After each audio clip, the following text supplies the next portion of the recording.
പരാതിക്ക് പിന്നിൽ ആരെങ്കിലും ചേട്ടൻ്റെ പിന്നിൽ ആരെങ്കിലും ഉണ്ടോ അതോ ചേട്ടന് സ്വന്തം ഇഷ്ടപ്രകാരം കൊടുത്താണോ?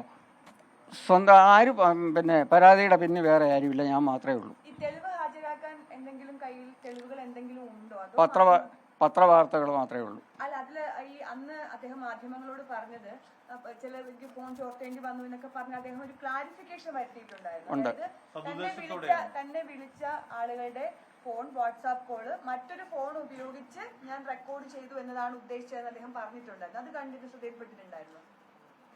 ഇല്ല, അത് ശ്രദ്ധയിൽപ്പെട്ടിട്ടില്ല. ആദ്യമേ ഫസ്റ്റ് പുള്ളി പറഞ്ഞത് ഫോൺ ചോർത്തിൻ തന്നെയാണ്. മാധ്യമങ്ങളിൽ വന്ന വാർത്തയുടെ അടിസ്ഥാനത്തിൽ മുമ്പ് പരാതികളൊക്കെ കൊടുത്തിട്ടുള്ളയാണോ? അല്ല.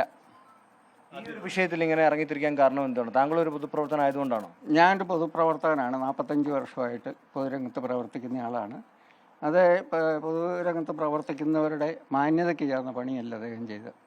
താങ്കൾ പരാതി കൊടുക്കുന്നതിന് മുമ്പ് DGP തലത്തിൽ ഇത്തരത്തിലുള്ളൊരു അന്വേഷണം നടത്തുകയും ഫോൺ ചോർത്തുകയല്ല, നേരെ മറിച്ച് ഫോൺ റെക്കോർഡ് ചെയ്യുകയായിരുന്നു എന്നുള്ളൊരു കണ്ടെത്തിയിട്ടുമുണ്ട്. അത്തരത്തിൽ എന്തെങ്കിലും ഒരു കാര്യം പോലീസ് താങ്കളെ അറിയിച്ചിരുന്നോ?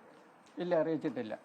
ഈ 5-ാം തീയതി പരാതി കൊടുക്കുന്നു, 28-ാം തീയതിയാണ് കേസ് എടുക്കുന്നത്, താങ്കളെ മൊഴി കൊടുക്കാൻ വിളിച്ചു വരുന്നത്. 27-ാം തീയതിയാണ് PV അൻവറെ LDF നിന്ന് പുറത്താക്കുന്നത്. 27-ാം തീയതി പുറത്താക്കിയതിനു ശേഷം 28-ാം തീയതി കേസ് എടുക്കുന്നതിന് വേണ്ടി മൊഴി എടുക്കുന്നതിന് വേണ്ടി വിളിച്ചു വരുത്തുമ്പോൾ അതിലെന്തെങ്കിലും രാഷ്ട്രീയം കൊണ്ട് തോന്നുന്നുണ്ടോ?